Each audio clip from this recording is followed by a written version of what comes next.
Just to give you a little bit of a background on us as Bahía Colectiva, we're a group of friends and filmmakers who collaborate together in our cinematic practice, but also we curate together.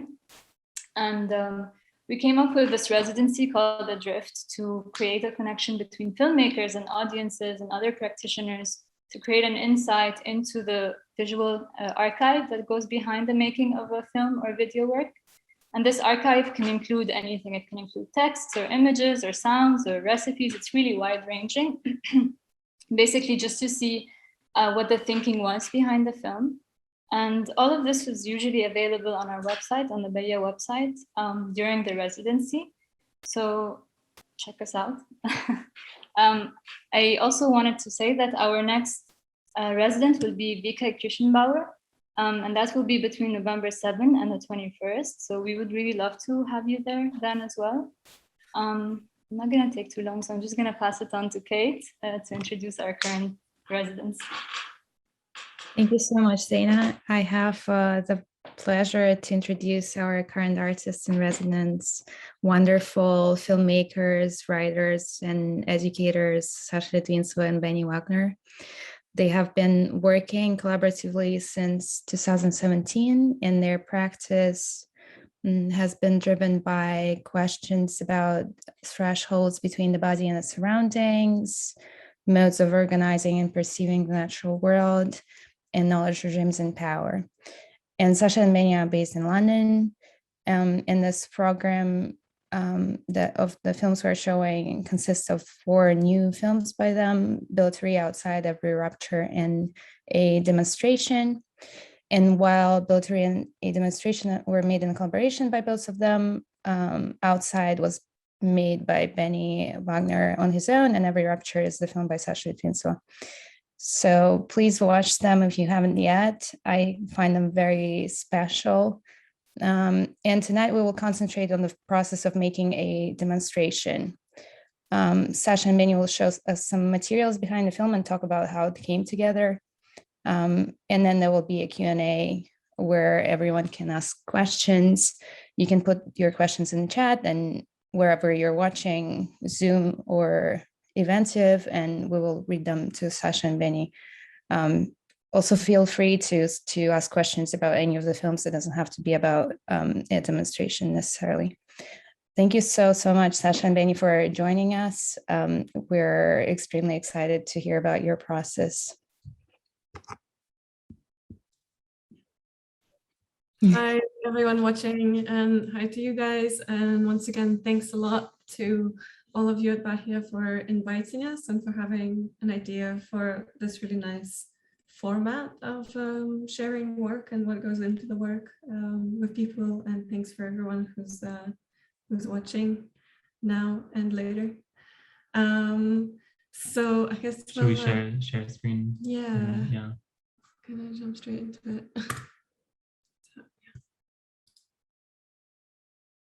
Yeah.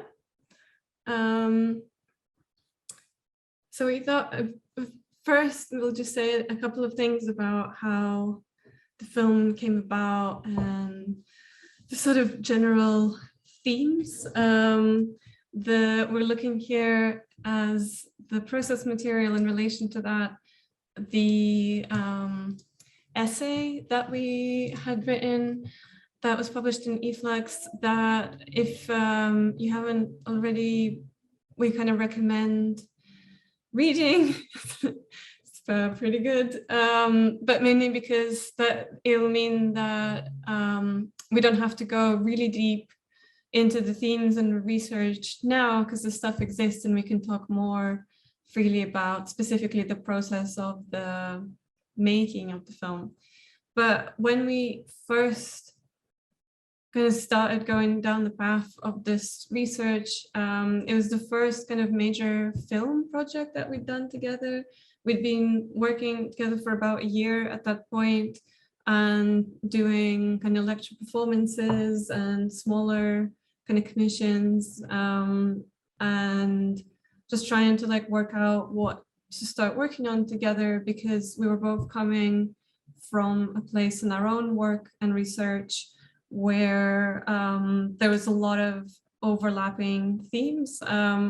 And what Kate had just described in terms of the themes that still preoccupy us very much match that. And this issue of the relationship between body and environment, and the threshold between human and non-human, and just all of those kinds of themes were really present for both of us in our work at that moment. And maybe you want to pick up from how we kicked off on this.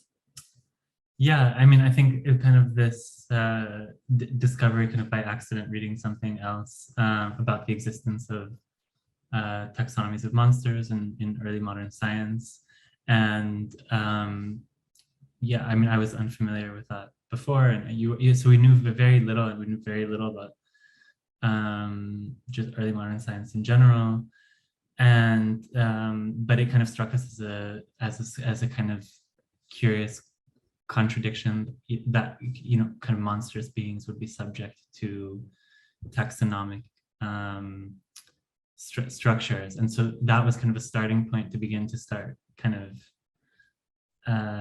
yeah, with questions about like what were the conditions, what were the conditions of knowledge and of a relationship to the natural world and to the human at that moment in time that allowed for that to exist, to be a subject of scientific inquiry. So that was the starting point. And I mean, we did a lot of preliminary research before we started filming, but not all that much. So interestingly, like this text came later, and there was actually a lot. The film in a way kind of opened a whole realm of questions and inquiries that then got developed both through the film, but then also kind of in terms of like historical research afterwards. And so it felt like, because there's very little text in the film, it felt like it was there was a lot that we wanted to process kind of after the fact, and that's where this text came from. So yeah, it's very much like an evolving project, and it's kind of taken these different formats. But yeah, I guess oftentimes when we've talked about this, we go into this in more depth. And this time, I think because of the context of the presentation and our general interest in, you know, always talking about something that is unrehearsed, and we decided to kind of, yeah, you know, hopefully people are interested in that and want to read further. And there's also, I mean, there's some of the things that we quote in the text here are really good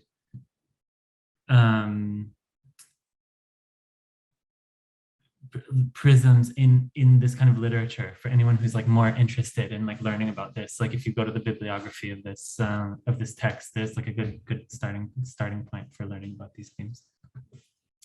But while we were so that was kind of like, I remember it was like in spring when that whole kind of thing started and our inquiry started, and then we're kind of planning this trip to go film in different locations that were associated with the history. And then simultaneously with that, we were asked to create kind of like an audiovisual collaboration with a musician for a music festival in Berlin called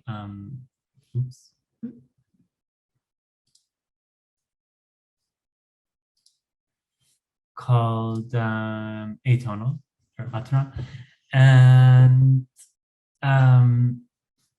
so yeah, I don't know. So we haven't really ever talked about this kind of directly in relation to the film, but I think it's quite like, so we were like, we were like entranced in this project right up until the moment that we went on the trip to Italy that summer to film a demonstration. And so in a lot of ways, this is such a kind of springboard for the film. And for me, I guess for both, I guess Sasha had done some music videos in the past, and I hadn't. And this was also kind of, so there's this kind of like vertical screen in the venue, which is this like very big kind of formal, it's in a power station, and there's like a 3,000 person audience, like this big massive building.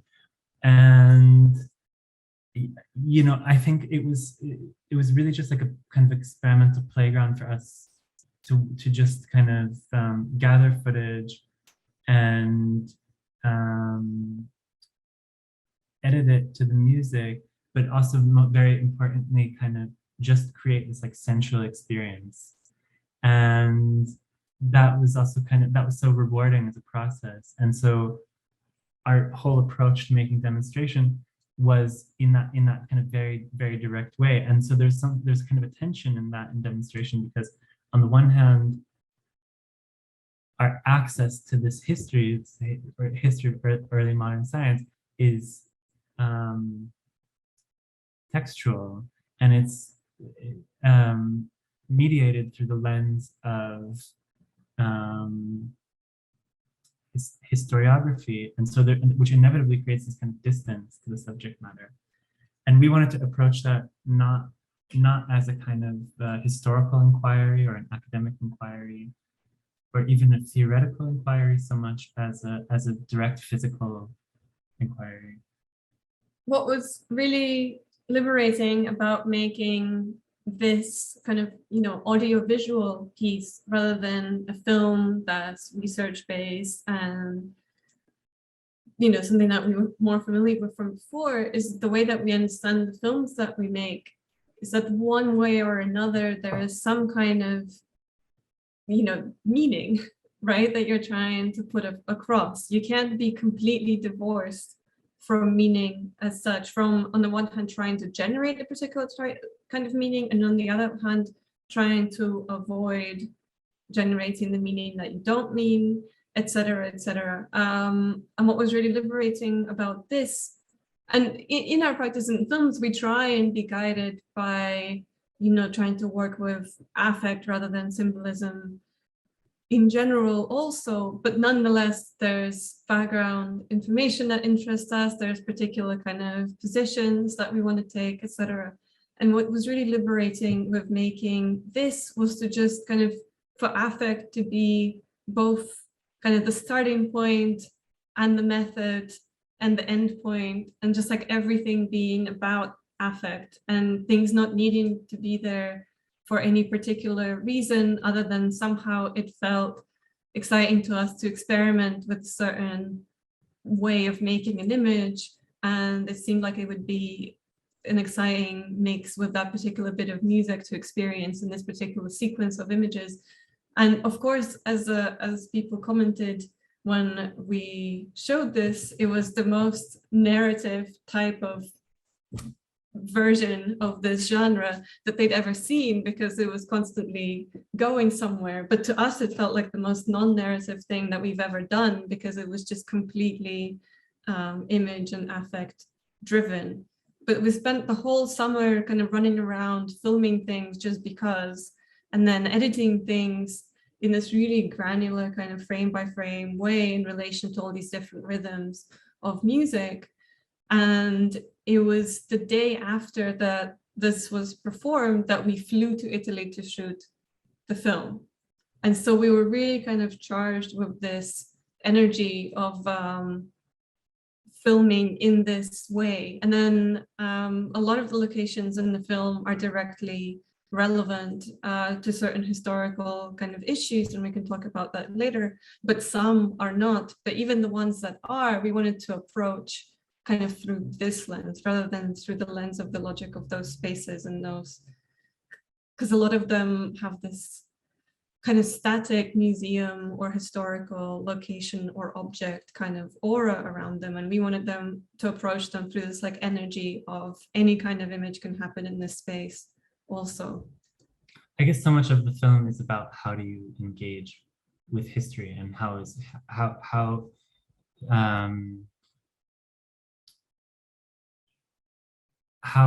certain kind of forms of observation, cultural structures,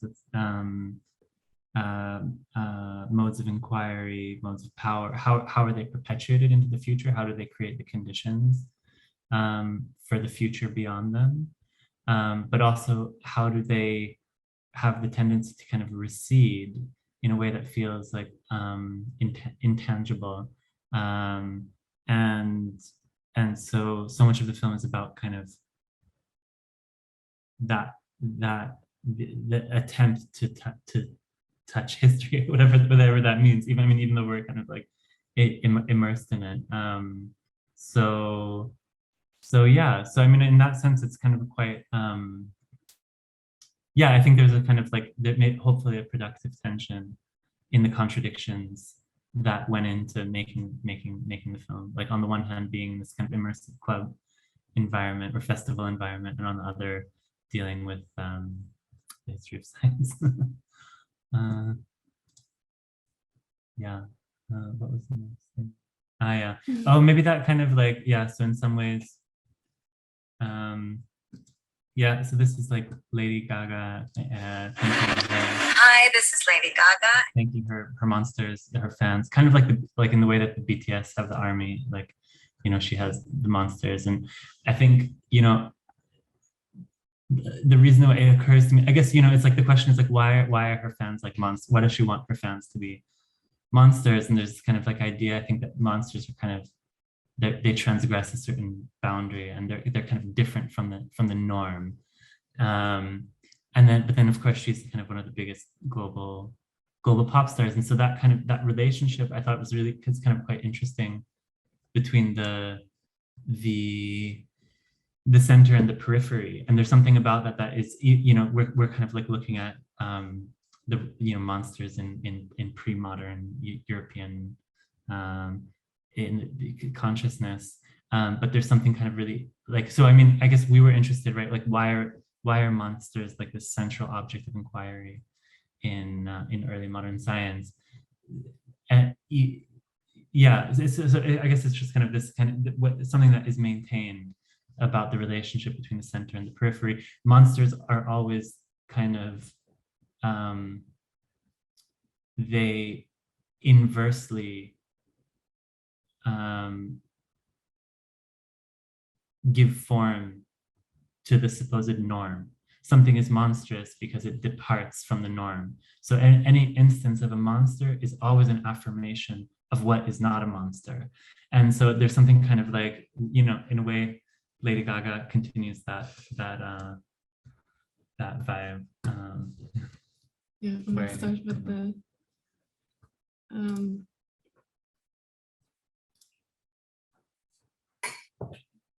this somehow, after we had found this and found it interesting in relation to this research, this somehow became a meme. But aside from that, quite late, it became a meme kind of like 5 years after this video was posted. Yeah. But when we were kind of deciding how to approach the way that we film things, we were trying to kind of find key anchors in the historical moment in the way that these early naturalists perceived and dealt with the world around them.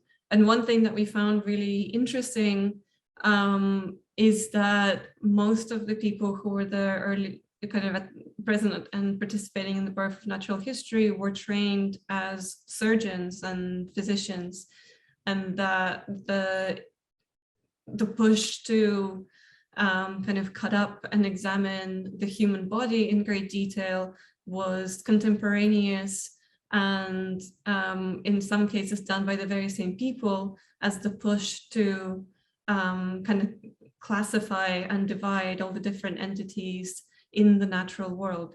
And then monsters, of course, some occupy exactly the space between these realms. But we were thinking about the notion of the cut and all the different ways of understanding the cut through various relationships to moving image.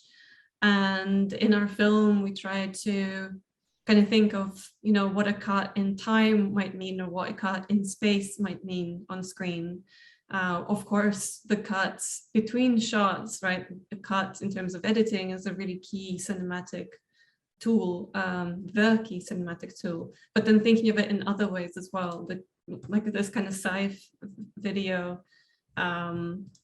really shows how like there's like a rhythm in a cut within a shot, etc., etc.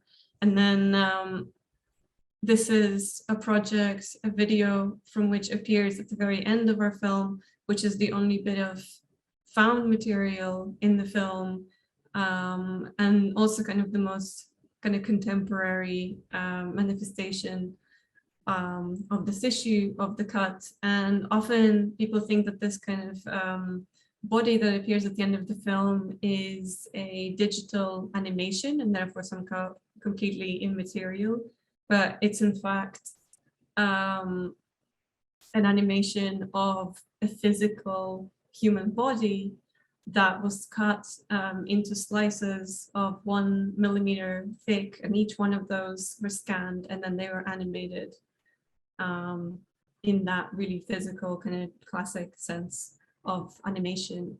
And so thinking here again of how these thousands of cuts make for a really smooth whole, and just the relationship between continuity and dismemberment, both formally and in an embodied sense.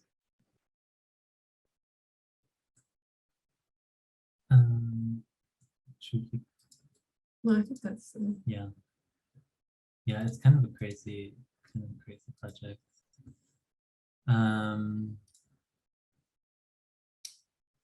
Yeah, this is, I mean, it's probably worth saying, like like some of these videos, like we did this, we used to we did a couple of iterations of this, also really kind of in that period of this project that we did with another friend, called Extracted and Circulated, where we would break up our own films, like kind of complete films, and embed them in a sequence of found videos, mostly from YouTube, and just have kind of like a feature-length screening. And there was like there was kind of no way to know where one thing began and the other, like where the finished piece began and where like a random video ended. And a lot of these process materials, I think, come from some of those. And I think also like that way of working also has had a lot of like impact on that film, just as a kind of like a freedom from kind of determined authorship. But I guess one of the things that was interesting, so this is like just someone, it's like a kind of educational video, I'm not really sure from when, where someone who has visual agnosia or associative agnosia, which is the product of like brain, a kind of problem recognizing forms that results from a certain kind of brain damage, and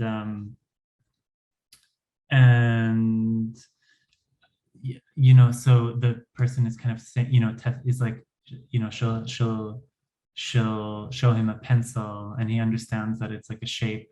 So he understands what the shape is, but he doesn't understand like what its function is. He doesn't know if it's a flute or I think, I can't remember what things he says, but it's like, yeah, flute, or yeah, and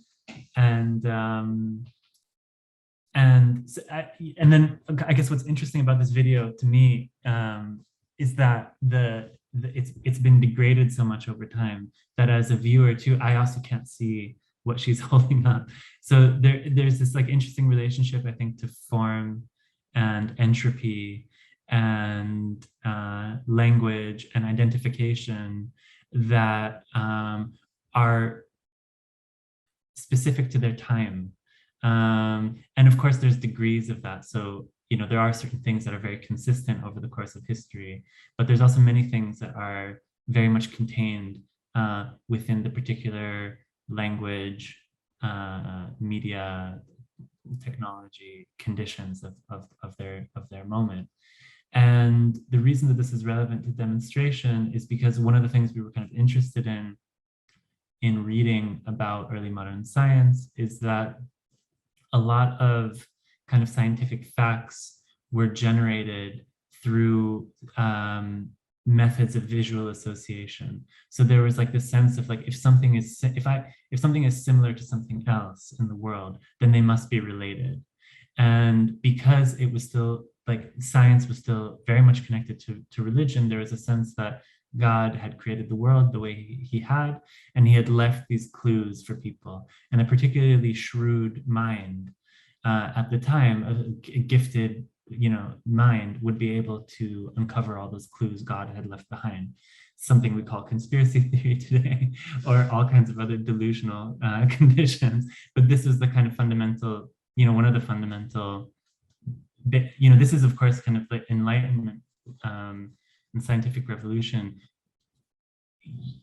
What it, you know, found this completely intolerable, this way of engaging with the world, and so kind of very much made sure that we would understand that as some kind of form of imbecility or something like that. But it's actually like a very, it's a natural way to encounter the world and to try to make sense of all this complexity.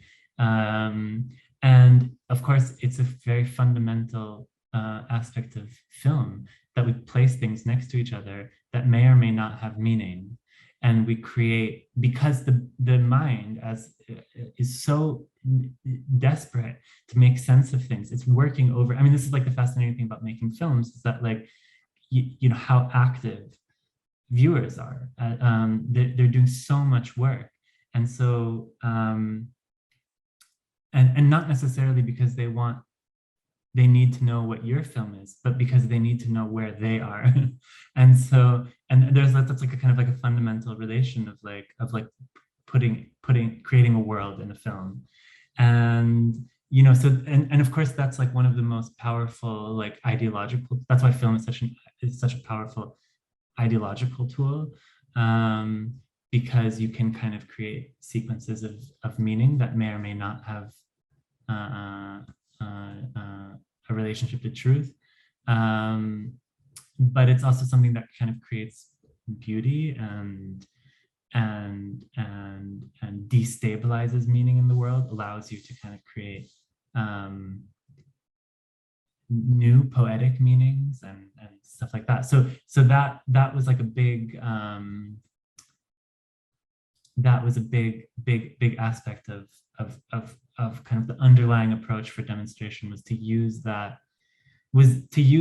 form of kind of visual association, on the one hand, to be in touch, kind of to summon a way of being in the world that we identified with these early modern naturalists, and on the other hand, to kind of create this like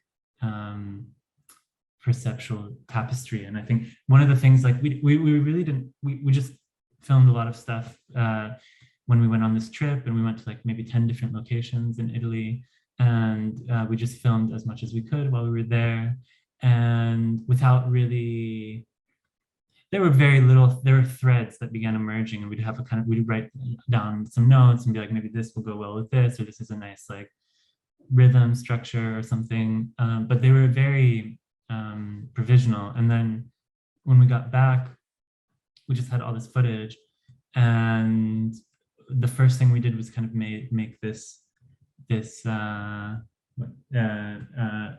board. Do you want to talk about it? There's like 4 other points before that. Oh right, yeah. I went off of our off piece. We can come back to it. What else? Yeah. Okay. Do you want to do the? I mean, it made sense. Yeah, no, sure. It's hard to go backwards.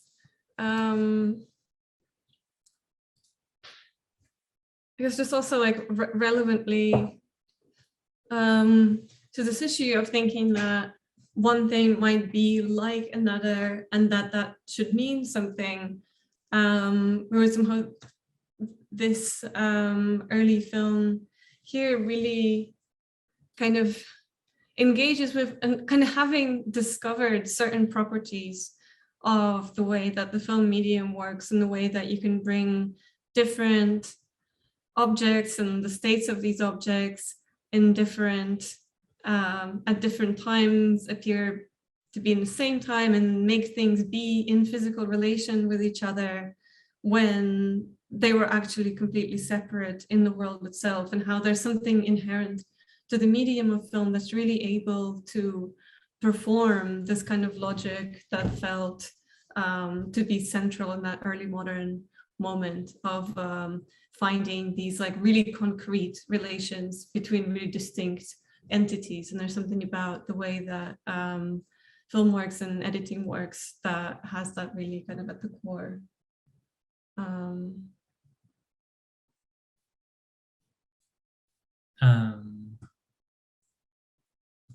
Yeah, so I mean, it's not so you know, there's on the one hand, yeah, I mean, these are all these kind of like underlying kind of speculative ideas that we had going on. I mean, so on the one hand, like both the monster and the taxonomy, there's an element of division, of separation of one thing for another, classification. But on the other hand, then like, but then a second step is synthesis. So it's like bringing, so, you know, I've identified these 100 different species of birds, and each one of those I've decided are a distinct entity, and it's different from this other bird because of these characteristics. But then you put them into there's a unity that's created in the form of the taxonomy. So there's an act of synthesis as well in the you know, and I guess of course that's also fundamental to the medium of moving image in terms of yeah, and in a way that's explored, you know, so imaginatively in these early years. This ability to create these magical metamorphosing. And this thing of how in making a film, unless it's a single shot film, but maybe even then, you're inevitably putting things in relation with each other. That's just what it is. And you can either do that in a really kind of active and creative way.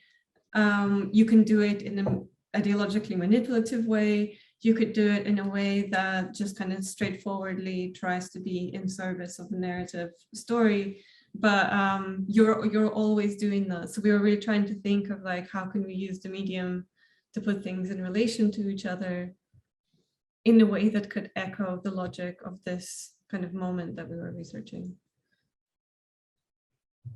Let's see. This is actually much more relevant. I don't know, maybe we can, yeah, should we talk about it now? Or should we talk about it? This is kind of a lot more, in a way, a lot more relevant to outside. I don't know if that's okay to also talk about the other films, even though we're talking about, I mean, of course it also influences, but if for people who are watching who haven't seen that film, it's a kind of traveling through an intestine and into a sewage system, and then coming out as fertilizer from a POV perspective. And when I made, shortly after I made that, a friend sent me this film, and I didn't know about it before, and you know, I just thought it was so amazing, because it kind of said everything that I needed to say in 1 minute, and it was in 1901. And yeah, but I mean, I became very interested in kind of like what, so I mean, of course, there's this relationship to the body, a very particular relationship to the body that gets set up here, that James Williamson had the foresight to understand, and that there's something fundamental about the kind of medium of moving image and consumption and being subsumed by something. And I became convinced enough about that I am now halfway into writing a PhD about that. So there's an interesting aspect about the in the BFI catalog where this is archived.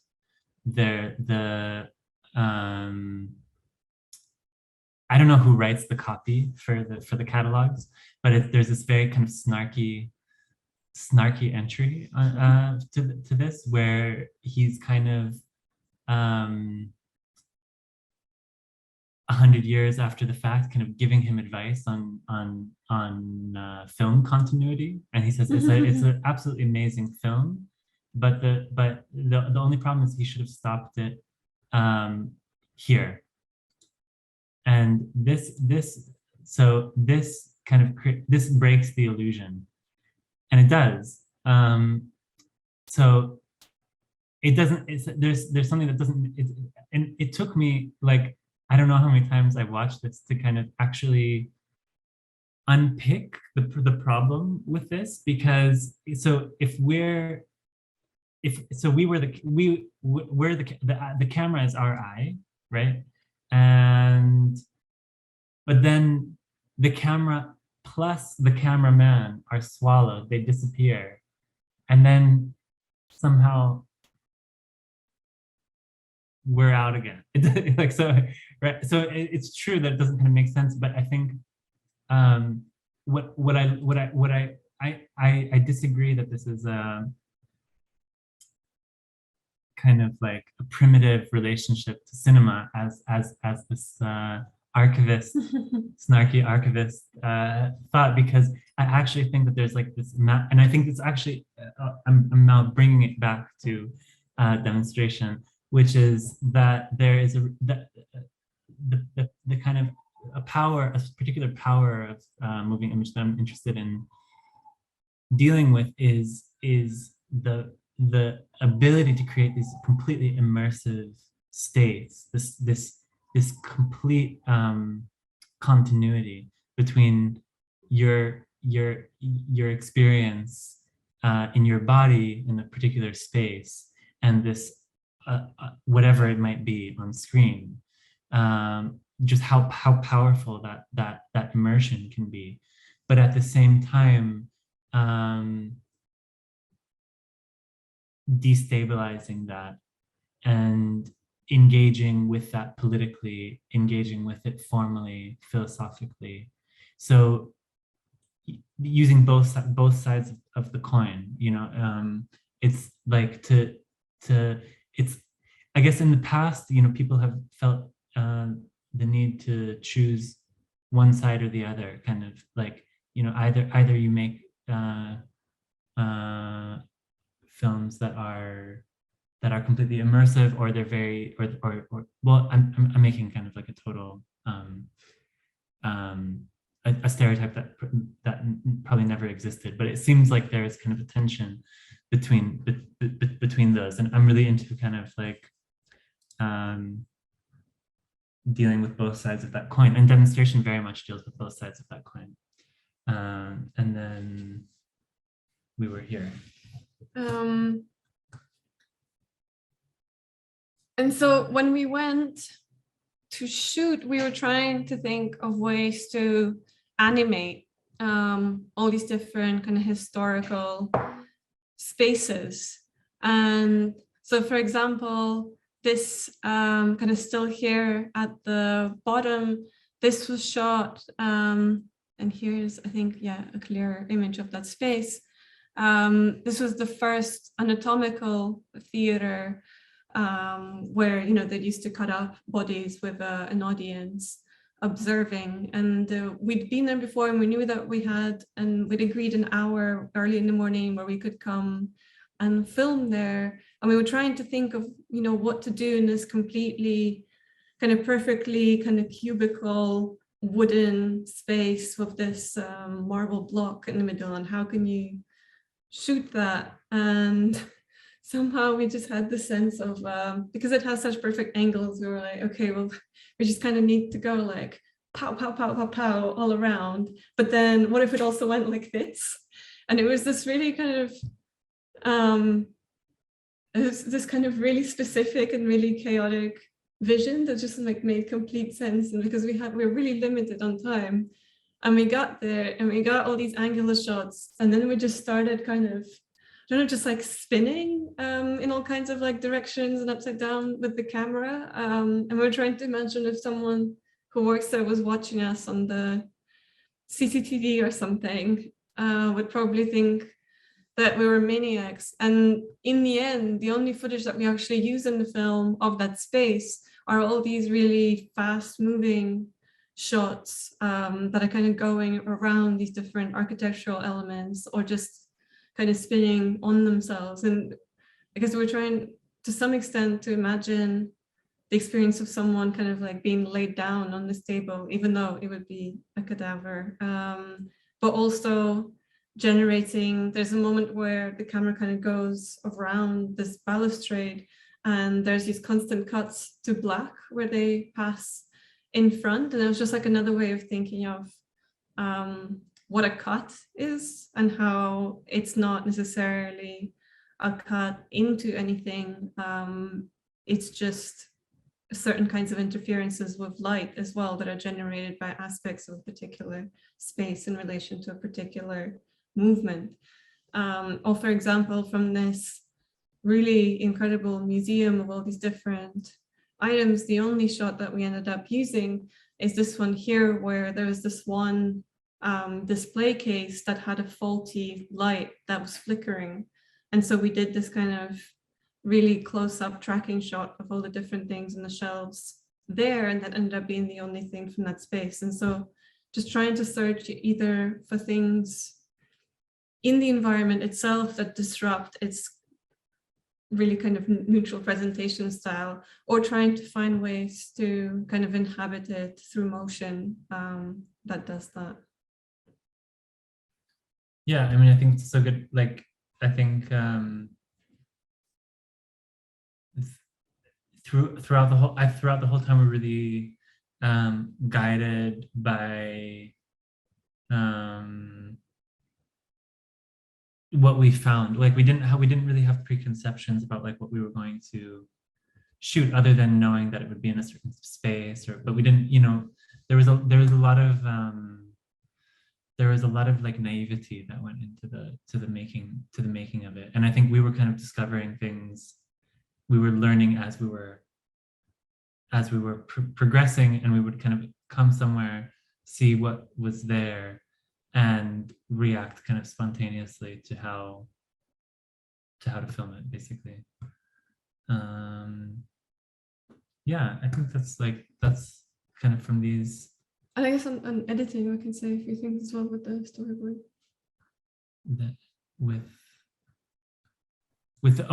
How we end up editing things. Yeah. I guess what you were saying earlier, when we came back, we had all this material from all these different spaces and all this different stuff, and some places we were completely improvising, some places we had some like specific ideas of shots that we wanted to get, but none of them were conceived in relation to each other. And so we had this like quite mammoth task of working out how to kind of really, how to find the film within all this different material. And one of the first things that we did was to make this kind of storyboard PDF that isn't a storyboard in a sequential sense, but it's just this kind of very intuitive and relatively random sampling of different types of imagery that we had just put in relation to each other. And sometimes trying to find kind of slight formal links, but sometimes not trying to do that, but just encountering them. And how even here, for example, these like two profiles really have a relationship with each other, or how like this eye and this guy all kind of have a relationship with each other. and how these different types of theaters have a relationship with these kind of theatrical openings within forests, and trying to apply this kind of same logic that was inherent, and yeah, again, these like theater kind of overlaps, the same logic that was inherent in that early modern way of observing the world, that looked for meaning within visual similarity rather than trying to, you know, narrate meaning through putting things in relation to each other because you know what each one of them means and therefore together they'll mean something else, but actually trying to start from like a formal logic and then a meaning emerging. But also kind of subverting that in a way, to in a sense, like not necessarily like also going very much by feeling, and then also kind of like with the idea of kind of thinking about the viewer's experience and the need to find meaning in things, and so setting up things in a way that would be like right for meaning finding in the viewer or something, so that you would yeah, not kind of yeah, reproducing the conditions of perceiving the world in a way where it's thinkable to create taxonomies at once. It's like this total, yeah, it's kind of like reverse engineering. And like yeah, here as well, for example, there's these kinds of various faces that are only segments are visible of them, except on the left is because of this very kind of solid and permanent installation of like objects in space, and this guy in the center is because of this like split second moment of the way that like light fell and then moved on, and trying to play with relationships between things on these quite different levels, but trying to kind of yeah, unfold these different types of things over the duration of the film.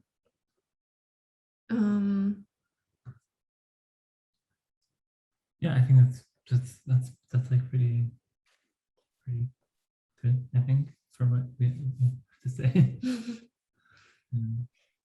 Great. Thank you so much. It was so interesting to hear you speak. Well, I would like to let everyone know that we would love to hear some of your questions if you all have, those who are watching. But I actually wanted to say that I'm so surprised by you saying that you found many of those visual rhymes when you already had the footage, because to me it seemed like you had those, you were looking for how images resemble each other before you set out shooting. So they were kind of planned to be shot like this. And so I want to ask about your camera and its gaze, and whether you were, when you were setting out to shoot, whether you were thinking about how the camera has this constant disposition to either normalize or make things monstrous, and how did this inform your shooting, and what type of looking or what type of gaze was your camera taking on, and how, like, knowing that both of you were shooting, how did you make those decisions, and was it easy to kind of communicate in that way, and were you always together when you were shooting, or did you sometimes separate from each other?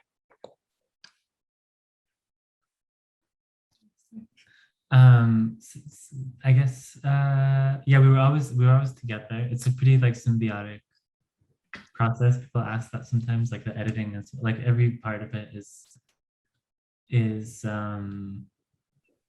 yeah, for better or for worse, together, for better, obviously. And Sasha's kind of like boss of the camera because she knows what lenses are. I don't know about that. I don't really know how to use the camera. I know how to like point it around, but not really anything else. So, and I have some ideas about how I want it pointed, but then I need someone else to put the right lens on it, I guess.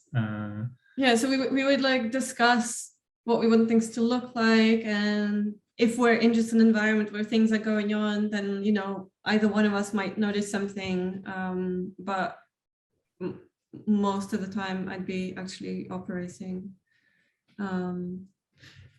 I like the part of your question about like the stabilizing or like that, because that's like a really interesting, and I think that's kind of even represented here in these, you know, because on the one hand, we're dealing with these spaces that are like these loaded relics of like European culture, the kind of very incarnation of like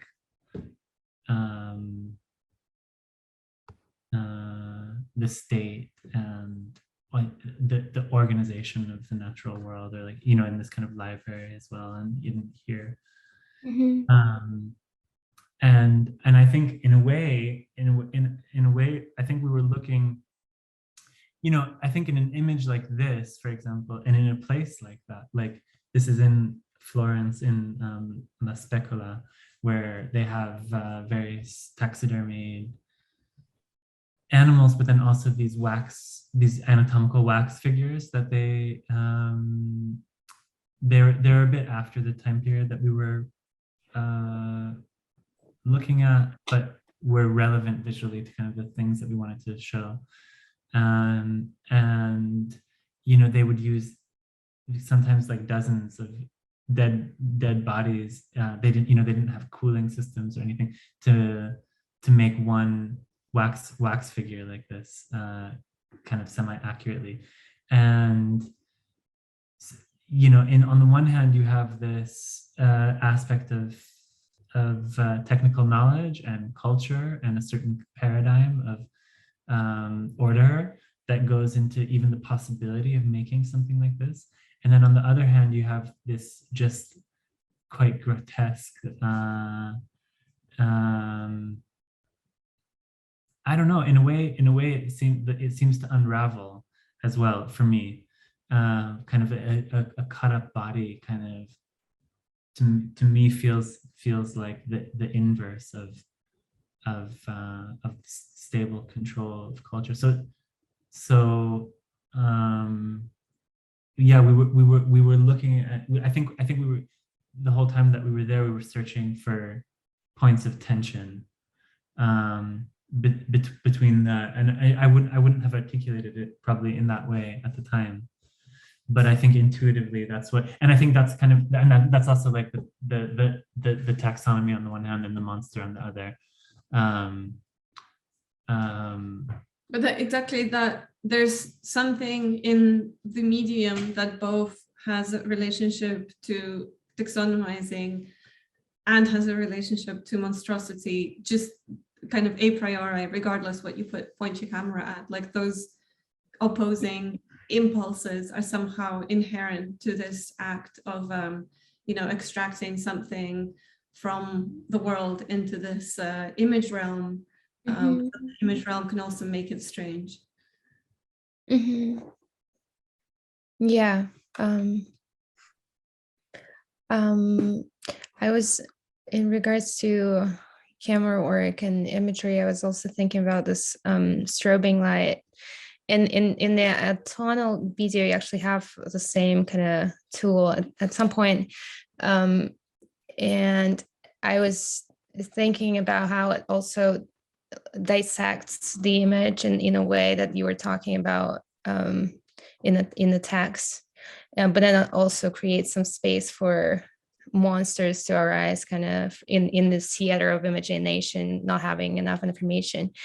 But then when I saw a tonal video, I started asking myself whether whether you made this video and discovered this effect of that instrument, or was it a planned thing, or were you also just kind of experimenting with the images and then you realized that it works well with the theme that you're choosing? How did this lighting design come about? I think we shot the first and the kind of majority of that stuff quite early on in that summer for the film. So like it emerged out of the kind of thematic and conceptual concern. And exactly like you're saying, it's this issue of just having these like really limited glimpses into what the environment around you is, and then most of the time actually just like being drowned in like total darkness. And also what's really interesting about how specifically a digital video image interacts with a flash that's only a frame or two long, is that it reveals that a digital image is written kind of line by line when it's captured. And so a lot of the frames, so not only does it cut the shot in time in that only some frames are visible, but on the frames themselves, often there'd be bands of missing information that reveal the kind of like temporal nature of an individual frame as well, when like the time of the light becomes so limited. But yeah, it arose kind of initially from the film, and then we had tons of material and we used a lot of it that we weren't going to use in the film in the tonal. Some of it overlaps also. I mean, I think it's kind of like interesting. Like, I mean, it's just occurring to me now in this relation. I haven't like given this much thought before. So, or any. So if it comes out strange. But there's like a sense where, yeah, that kind of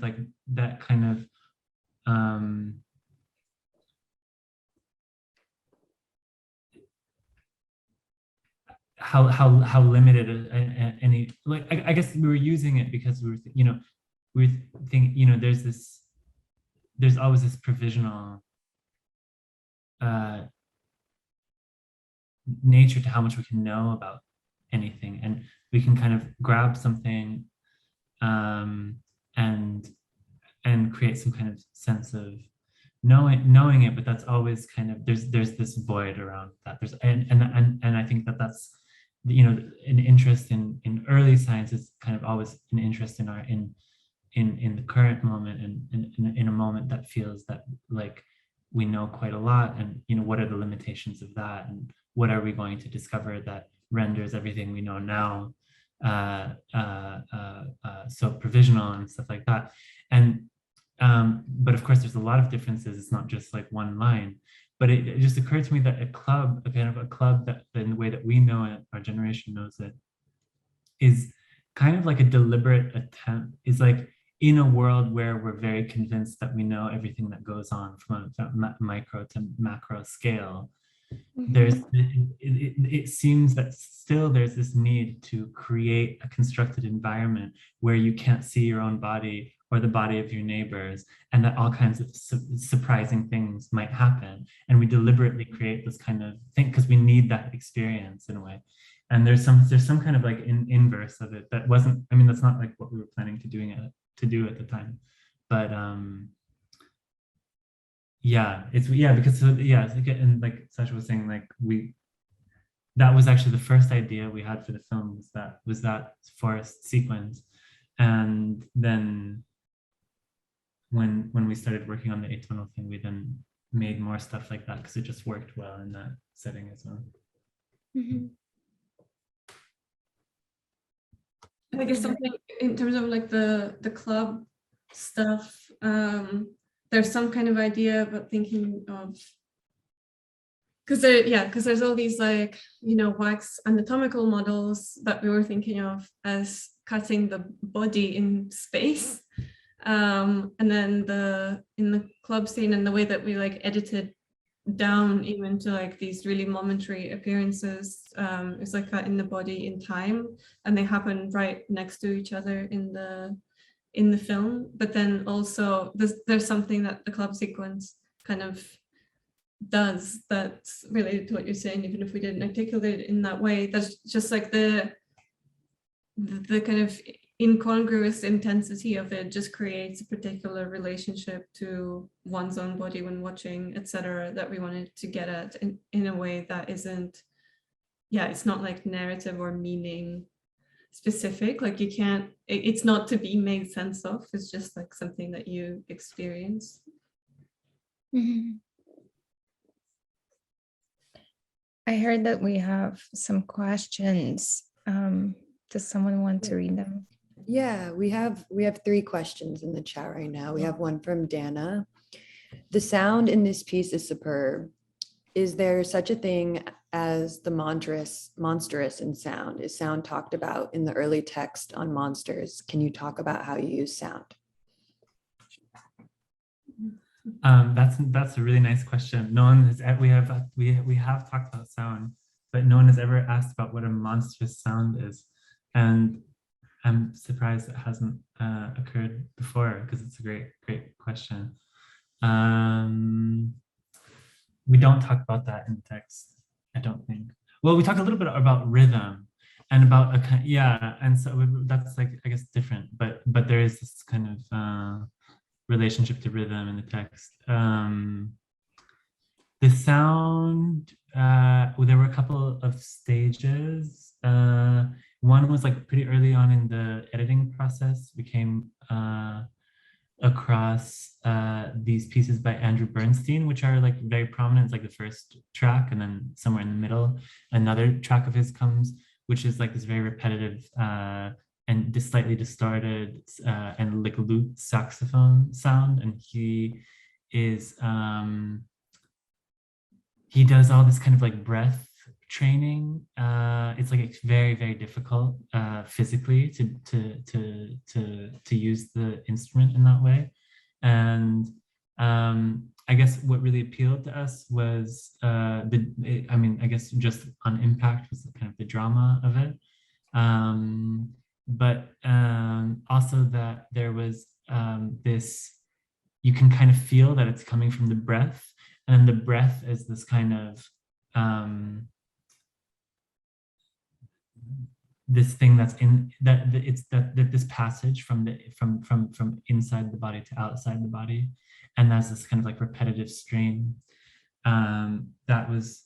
But in relation to monstrosity, maybe that's an interesting kind of point to enter, because part of what was really attractive about it is that its level of virtuosity is such that it doesn't feel like that's what's happening. It feels more like a Steve Reich piece or something like that, where you assume there's I don't know, maybe like multiple string instruments happening, or some kind of computer-based thing, because it's so hard to imagine that that's located in a human body. Then every now and again you like feel the breath in it, and then it puts you in the space of in this case, I guess, like human and technological, but in any case, like a human and non-human boundary somehow is present, and as you're trying to locate the like whence the sound is coming, and maybe that has some kind of relationship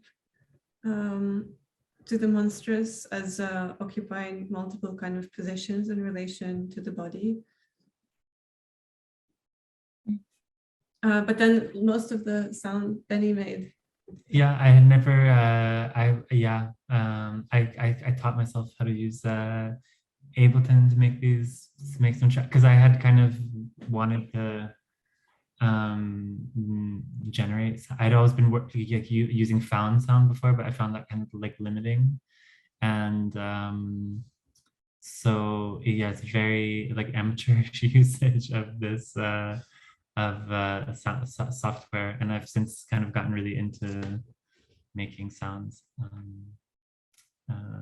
and so I could continuing to explore that further.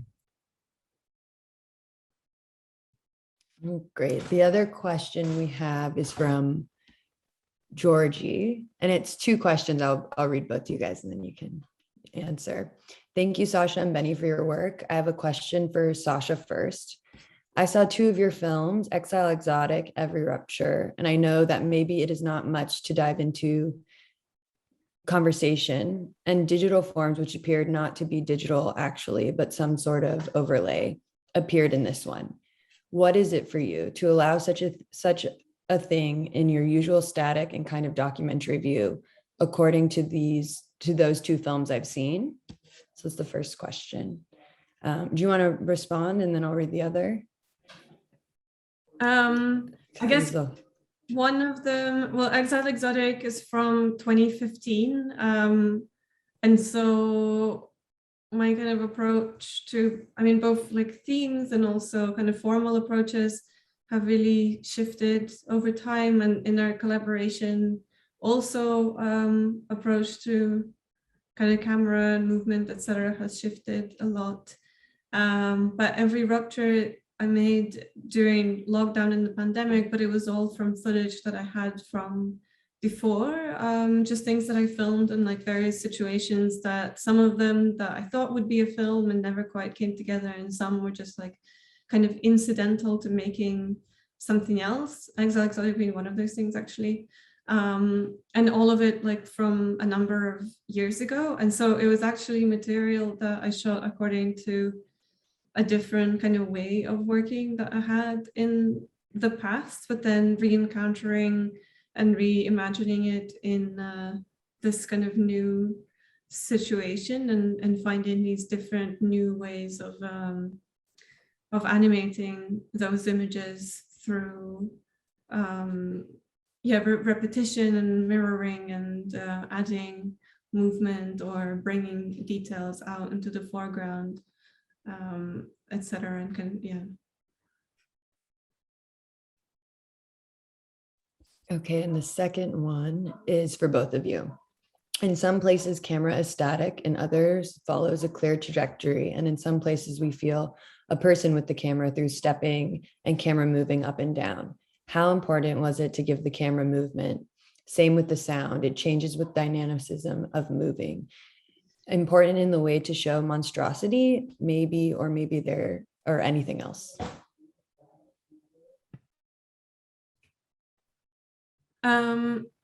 I guess with in demonstration, the way that there's different kinds of approaches to image making, some of it was relatively intuitive, but I think the number of different things, so sometimes the camera would be static because we wanted to create this kind of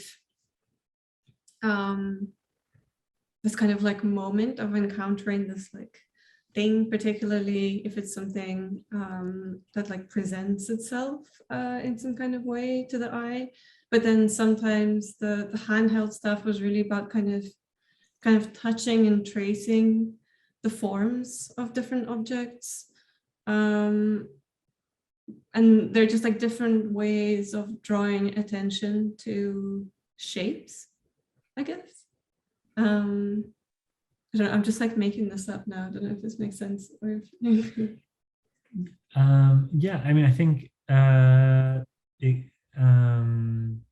the tension between the different kinds of footage, I would probably think about in the way, in relation to kind of what Kate brought up about this how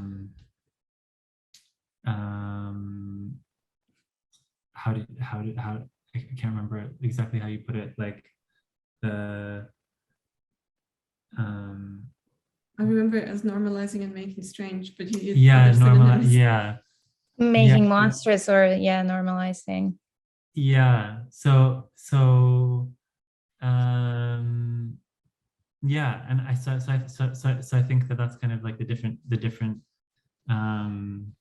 whether the camera is moving or whether you feel someone moving it, or whether like for example, we have this really long cloud shot, and we kept the camera, the in-camera sound in it, you just kind of hear, and there's also other sound, there's like soundtrack on it, but then there's also this kind of murmuring of just like us behind the camera. And I think that, that's like one of those things where the image itself is kind of a tripod image that exists as this detached neutral image, but then I don't know, that was just like an impulsive decision, but just to kind of have this not really fully articulated, but just this kind of this like just this presence of something like in the image. Presence of accident as well. Yeah, the presence of accident. So I guess maybe another kind of dichotomy that's related to the normalizing and making monstrous, but the the kind of relation between like the constructed and the accidental really permeates all manner of things. And there's a couple of different moments in the film where we keep in the very like imperfect in-camera sound that was just a completely not purposeful artifact of trying to make a very constructed image, but then you have this like accidental sound, and then but then keeping them in relation with each other.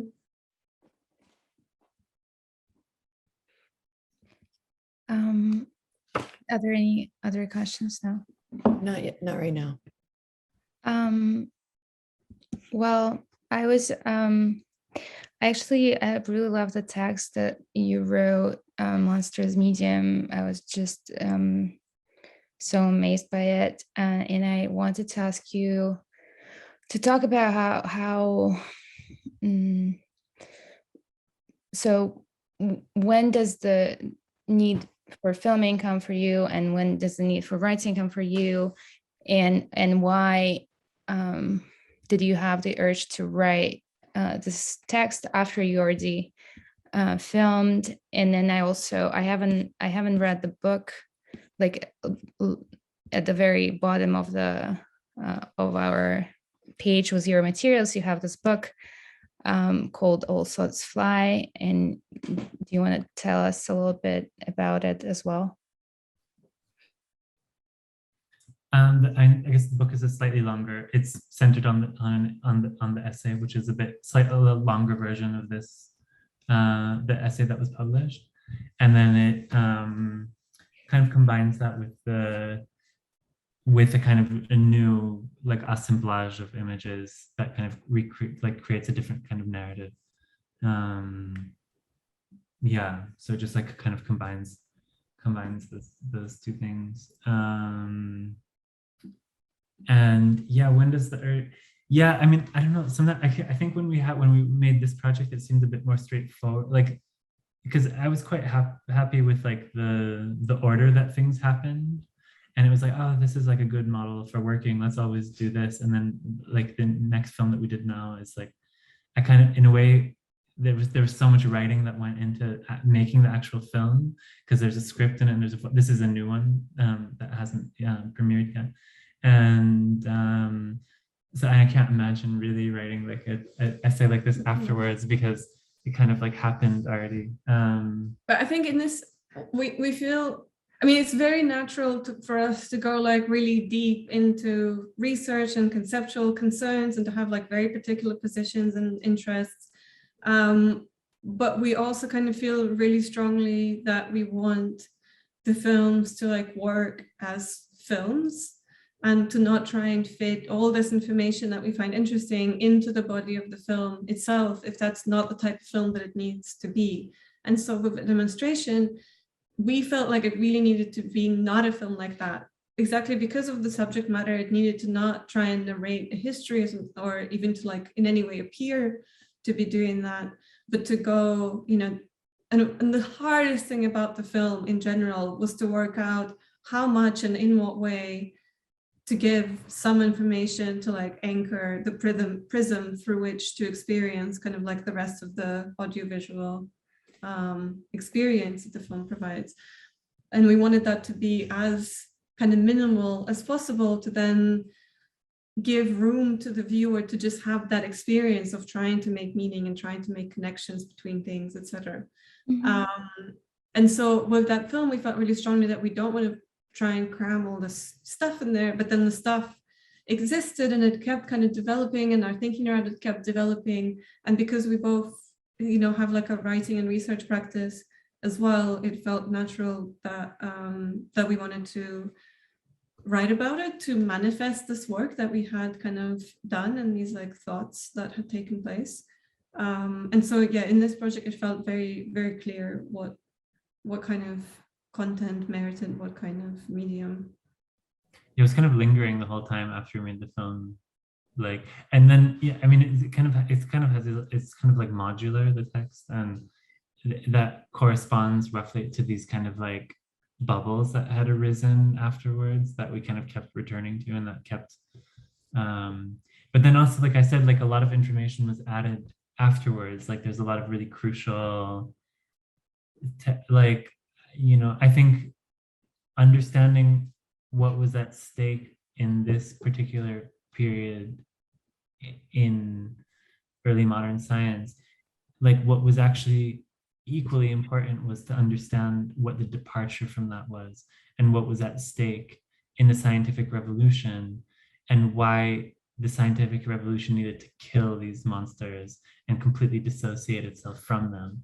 And it was somehow like an understand, which I wouldn't say, I don't think when we made the film, a little bit, like we had maybe a semblance of that, but it wasn't until later that we were kind of picked up more important pieces. But this was in a way our kind of gateway drug into history of science.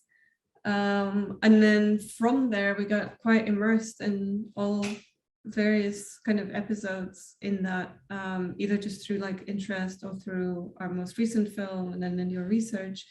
And as that was happening, our thinking around this developed, and yeah, there's a lot of kind of, yeah, everything's kind of overlapping with all the new projects and different mediums and kind of ongoing. Yeah, I mean, like this new film is it's like about the history of measurement standardization, and that like there's a strong relationship between the monster and the measurement, you know, and so it keeps kind of the texture of things keeps developing over time, as because it's exactly like the monster is this like prism. It's not really a concrete object, and we had the foresight to avoid making it a concrete object in the film, like so you don't really, it's, you know, we don't really ever see monsters in the film, because it's not, it's kind of just this prism for many other relations, and so those relations spill out and they keep getting more articulated through other forms of other inquiries, I guess. Yeah, I really love this idea of an edit as monster. I just maybe wanted to ask one last question. Did you have that idea of a film as monster as through an assemblage of limbs, let's say, before you started shooting, or was it already later that you came up with this analogy? Because it seems so natural, but then like I was so surprised by the order of things that you had, that it's I don't know anymore what happened when. I think it was before, because I remember when we talked to this historian we met before we started shooting, and that came up in that, and we kind of, I mean, some of it, like the stuff to do with the monsters of this period in relation to the printing press, was definitely to do with the kind of collage nature of these, and they're like these composite beings. But then in the summer, when we were writing this text, we were also doing a reading group of friends around this text about these, about monsters in kind of like prehistoric cultures, and how those were also about assemblages, and how various like trade routes across all these like really disparate places could be traced through links to representations of different composite beings between like these different continents even. And so as we were writing this idea of monsters as composites was also quite present from this other kind of history. So yeah, everything is just like always churning over itself. Are there any other questions from anyone? No. Well, I just wanted to ask about your future plans. You just finished the film. Are you starting something new already, or whether you want to tell us a little more about the film that you just made?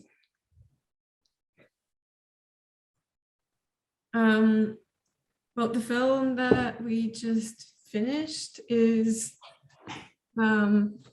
really quite different to this one in many ways, but then maybe also quite similar in concerns at the same time. But it's a longer, so it's on the kind of social and political history of measurement.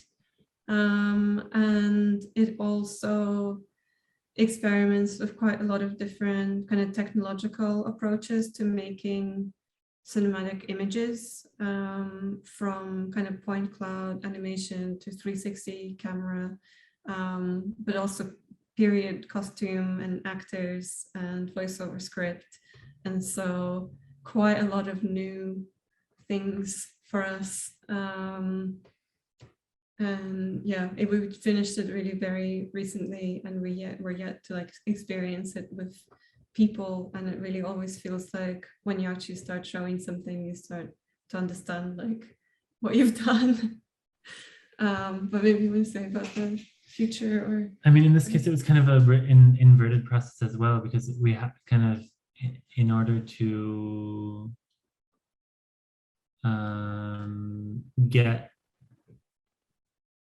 yeah, I mean, we realized kind of from the beginning, or no, not exactly from the beginning, but fairly early on, when we had a big kind of change in the preliminary plan we had for how to make it, that we had to have a script, and that it was going to be voiceover based, and that it was going to kind of tell a story, and be structured around that story, and yeah, so it's really kind of like an inverted process, and it wasn't the searching. I think Demonstration is very much like a searching film. It's just like setting up a certain course and then searching, and this is very, very different in that way. I mean, of course, we're searching for something, but it's also, yeah, there's very, very constructed images that were sometimes quite elaborate and required multiple people to make and stuff like that. And then also happened during COVID. So like sometimes in multiple countries, people couldn't like travel between, and that we were kind of corresponding about things like remotely and stuff like that. So yeah, it was quite like a logistical operation. Yeah, but it's, I mean, I guess maybe, yeah, it's also very, we have a very like rich soundtrack, and very kind of like rich images. So it's like, so again, I mean, there's a tension between, on the one hand, various intellectual interests and the very body, like kind of physical, sensual landscape that we're trying to create. I think that's probably always going to be like the fundamental like, tension. I don't know if any of those concerns are going to like subside if either side of that is going to, it's kind of like who we are, maybe. And then we're working on another film, but it's probably too soon to. Yeah, like we're about to start conceiving of it, so it's very like, yeah. There's like this kind of like world around it that exists, but we haven't yet kind of like really, yeah. But and it'll probably be a while. It'll be like at least like a year or something. So. Well, I can't wait to see the film that you just made. Thank you so much for the conversation. It was really wonderful, so interesting, and so surprising in many ways, in good ways, obviously. Thanks so much for your questions, and that were really fantastic questions, and just in general for the kind of the care and the sensitivity and the way that you kind of put this together. It's been such a pleasure. Thank you. guess this is where I come in. Thank you. Love to echo the comments about this conversation. Found it illuminating, but also, yeah, just nourished me in many ways. So thank you, Sasha and Beny, and thank you for sharing your work with us. And my deepest gratitude to Bahía Colectiva for just all that you've brought over these last few weeks as guest programmers to Los Angeles Filmforum. It's been a pleasure to host you all and work with you. And just a reminder that folks can check out Sasha and Beny's process materials on the website. So yeah, that's about it. Thank you so much. And again, we have a show coming up, and you can get more details on lafilmforum.org with Dana Berman Duff. Thank you all for coming and attending today. Thank you for the great questions and just sharing this space with us. So thank you, everyone. Thank you, Janelle, Sasha, and Beny, Thank you. and Adam. Thank you. Everyone, thank you. It's been nice. Yeah. So wonderful. Thank you so much.